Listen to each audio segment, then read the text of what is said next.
Guys, magluto tayo guys ng long bean. Ayan, late na ako guys magluto kasi nagpalaro tayo ng ating mga very supportive na followers. Ayan, ito. Lagyan natin guys na squid with long bean. Ito guys, nilagyan natin ng tubig guys. At nilagay ko ng maya konti guys. Takpan natin yung ating para mabilis siya malambot. So ganun lang guys. Ito na guys, malapit na maluto ang ating long bean with squid. So ngayon ilalagay na natin yung ating bell pepper. Yan. Ito yung ating bell pepper. Yan. Diba? So mamaya konti guys. Hintay ko lang yung guys mawala yung tubig konti para magkakak na guys. At yun ito lang guys. So, diba? Ito lang guys. Garlic onion, bell pepper, at saka squid.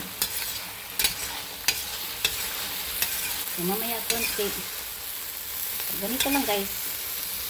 Ayan. Nawawala yung isip ko guys. Kasi alam ko marami naghihintay sa akin. Kasi nagkalaro ako. Pero ayan mo na.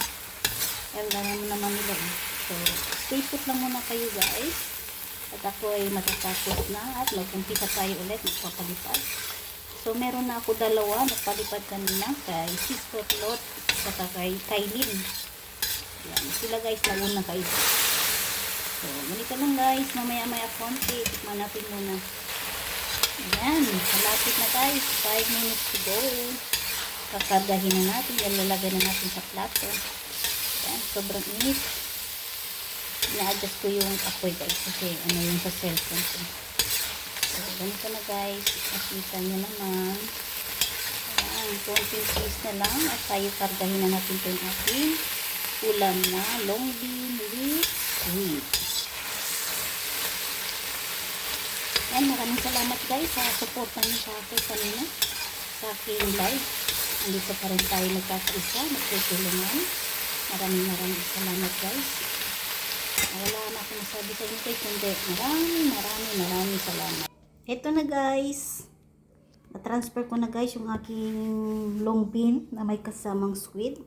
So ganito lang guys, nilagay ko lang siya ng guys ng oyster sauce, asin, squid at saka bell pepper. Maraming salamat guys sa suporta nyo. Pasensya na guys na hindi buo yung pinakita ko sa inyo yung aking video kasi ang dami kong ginawa, nagmamadali ako kasi oras na.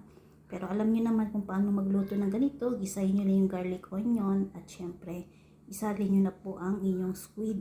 Gisahin niyo muna yung squid sa garlic onion at pagkatapos yun na yun, isalang niyo na inyong long bean. Ayan, maraming salamat guys and God bless everyone.